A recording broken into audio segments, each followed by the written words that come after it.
The Washington Commanders want to build the largest timber stadium in the world, with a see-through dome, right in the heart of the nation's capital. It's a $3.5 billion dream that could transform DC's skyline, or become the most expensive flop in NFL history. From panoramic views of the Capitol to underground parking chaos, this proposal is as bold as it is bizarre. So, is this architectural revolution a genius move or a ticking financial time bomb? It sounds like satire, but it's not. A Boston-based architecture firm wants to give the Washington Commanders a timber stadium. Yes, timber, wrapped in a futuristic transparent dome that practically whispers, "We are not FedEx Field." KTO Architecture's design promises the impossible, a 70,000-seat wooden coliseum floating beneath a crystal-clear roof, with sweeping views of the Capitol, Washington Monument, and the Anacostia River. It's not just a stadium, they're pitching a national monument to modern sports. Think Wembley or Estadio Azteca, but with more maple beams and political controversy. And while it sounds like a Netflix sci-fi backdrop, the Commanders' current reality is far less cinematic. Their existing home, FedEx Field, isn't just unpopular, it's become a punchline. Leaking pipes, broken railings, miserable traffic, and seats that make economy class feel luxurious. Even after $50 million in upgrades, fans still rank it among the NFL's worst venues. And with their lease set to expire in 2027, the team is desperate for a reboot. Enter RFK Stadium. Once home to football greatness and presidential inaugurations, the original RFK site is now a crumbling relic. But thanks to a new 99-year lease extension signed by President Biden, it's back on the table and ripe for a reinvention. So when KTO dropped their unsolicited mega proposal, jaws dropped. This wasn't a modest renovation, it was a statement piece. A stadium designed not just to host games, but to make people ask, are we in Washington or in the future? But there's one tiny problem. No one asked for it. That's right, this $3.5 billion mega project wasn't commissioned by the Commanders, DC officials, or anyone with a budget. KTO just dropped it into the national conversation, like a Hail Mary in overtime, which raises a pretty big question. Is this the next great American stadium, or just a really pretty PowerPoint? Let's get one thing clear. This isn't your average pile of bleachers and overpriced hot dog stands. The proposed stadium is engineered with mass timber, not the steel and concrete giants we're used to. It's not just a design flex, it's a sustainability mic drop. KTO claims it would be the largest timber stadium on the planet, making it an architectural unicorn in a league full of look-alike arenas. And then there's the roof, a giant transparent dome made with high-tech materials like ETF, the same stuff used in the Allianz Arena in Germany. It floods the stadium with natural light while shielding fans from the unpredictable DC weather. Basically, it's like tailgating inside a spaceship that believes in green energy. The interior, pure luxury. Wider seats, perfect sightlines, massive concourses, under-seat cooling systems, and VIP suites with views of both the field and the Capitol. This isn't a stadium. It's a 5-star fan experience disguised as a football field.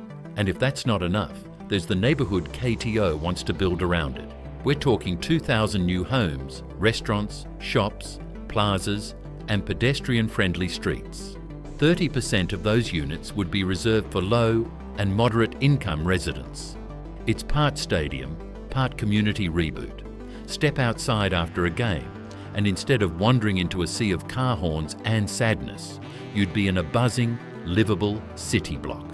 It all sounds incredible, right? But here's the kicker. There's no plan for how any of this gets paid for. No budget, no backing, no partnership with the Commanders. Just a bold idea, beautiful renderings, and a hope that someone somewhere has a spare $3.5 billion lying around. Even if money magically appeared, the logistics are mind-bending. The current RFK site is already scheduled for demolition. A beloved DC landmark is one step closer to being torn down. Today, the National Park Service announced the demolition. Building a stadium of this scale and an entire neighborhood to match would require massive federal and city approval, community buy-in, and enough permits to wallpaper the Pentagon. And let's not forget, the stadium kills off traditional parking lots. Thousands of fans would be expected to rely on metro or hope.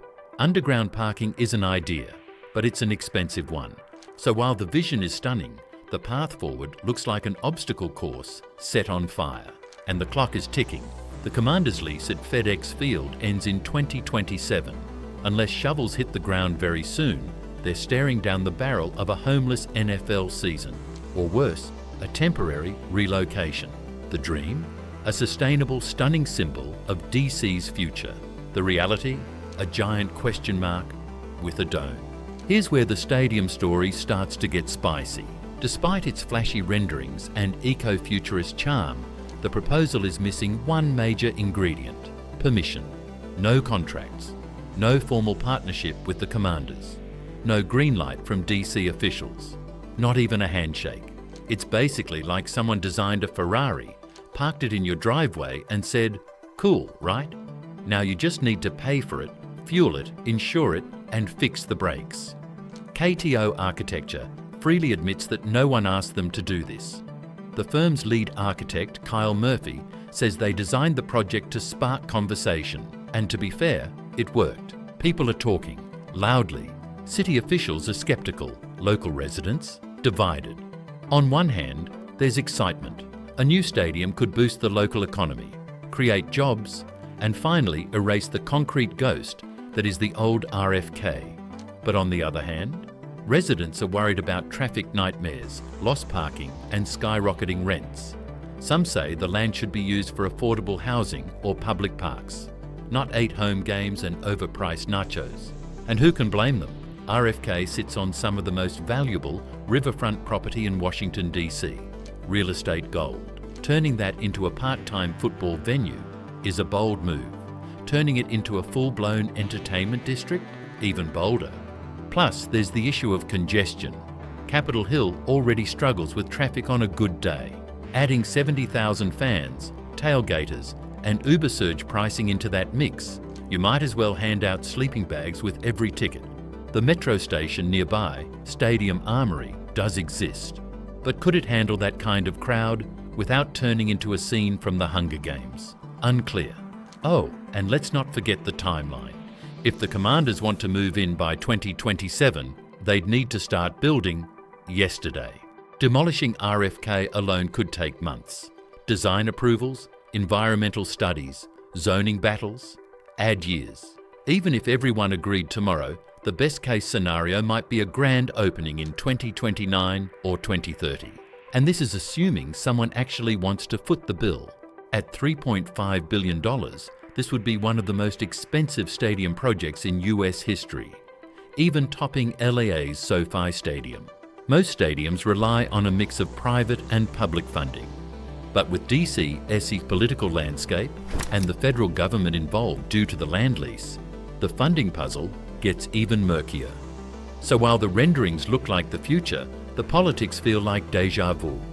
A beautiful stadium? Sure. A realistic one? Not without a miracle. Or a billionaire with a vision and a blank check. Let's talk money, because that $3.5 billion price tag isn't just eye-watering. It's NFL record-breaking. To put it into perspective, SoFi Stadium in Los Angeles, arguably the gold standard of modern arenas, came in around $5.5 billion.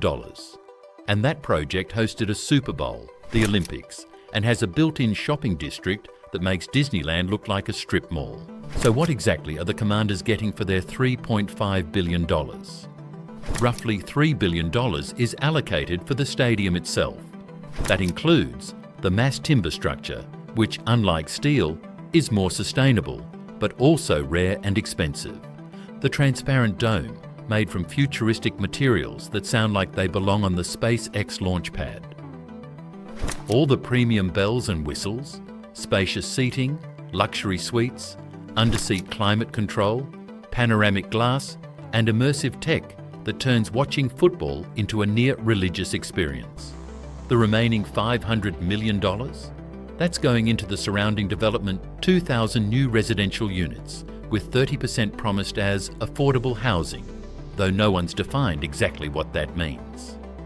Restaurants, retail zones, green spaces, and a walkable layout designed to make you forget you're anywhere near a football stadium. And yes, some kind of solution for parking? Probably. Maybe. TBD? But here's the problem. No one has offered to pay for any of this. The commanders? Interested, but non-committal. The city? Enthusiastic about possibilities, but understandably cautious about writing $1 billion check with taxpayer funds. The federal government? Well, they extended the land lease, but don't expect them to cover the champagne bar in the luxury suites. And here's where things get messy. In today's climate, public funding for pro-sports stadiums is controversial. Voters don't love the idea of billionaires asking cities to subsidise palaces they'll profit from, especially when schools need funding and housing costs are skyrocketing. Even if the commanders chipped in, they'd likely need state or city-level help to close the gap. That means debates, hearings, protests, and lawsuits, all before a single brick is laid. And that's assuming the price doesn't balloon during construction. Timber might be more sustainable, but it's also prone to inflation and supply chain issues. A couple of delays and suddenly that $3.5 billion turns into $4.2, maybe $4.5.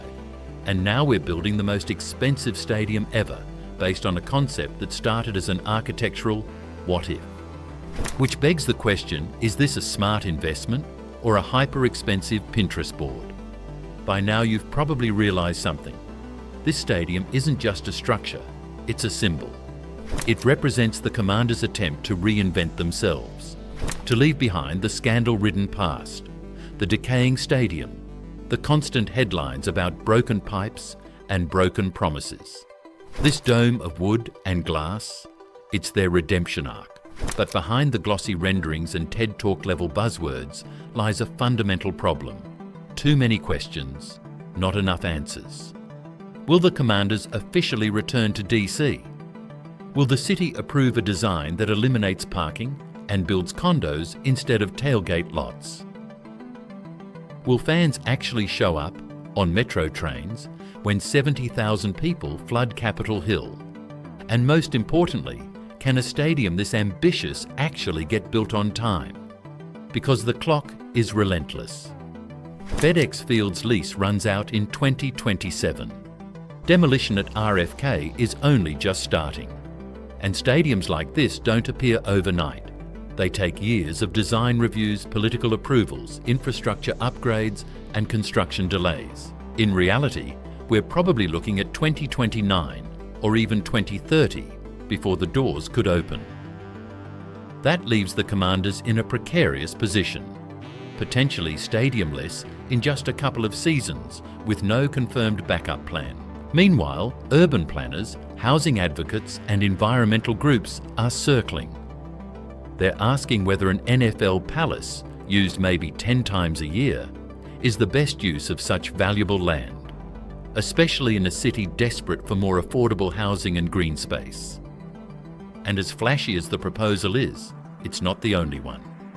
Now that the RFK site is back in play, other firms will likely submit designs, some more practical, some more politically palatable. This timber titan may have been first, but that doesn't mean it'll be last. Still, credit where it's due. KTO's design got people talking. It reignited a conversation that had gone quiet. It dared to ask what if in a city that usually plays it safe.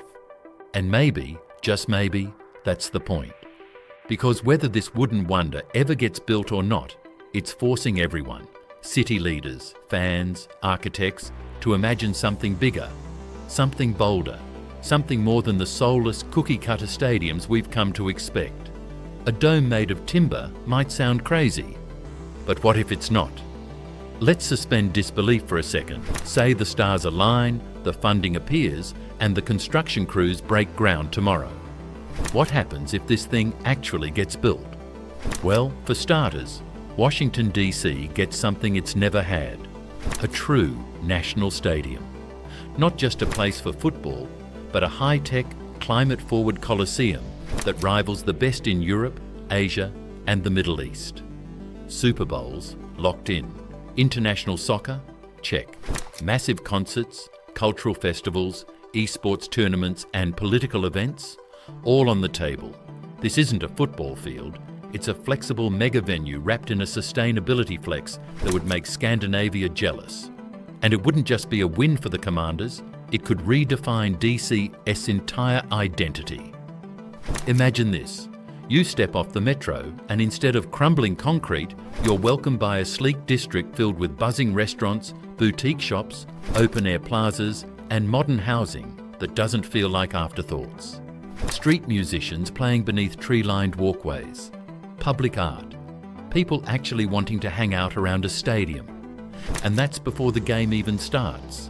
Inside, fans experience a new gold standard. Natural light pouring through the dome, high-speed Wi-Fi, zero lines at concession stands thanks to self-serve kiosks, local DC restaurants featured instead of generic stadium food. And that timber, it's not just for show. It would make the structure more energy efficient, environmentally friendly and, bonus, it absorbs sound differently, potentially giving the Commanders a unique home field advantage unlike any other. The neighbourhood's inclusion of affordable housing could even set a precedent for future stadium developments, one where pro sports doesn't just displace communities, but builds one. In this dream scenario, the stadium doesn't just work, it transforms the city.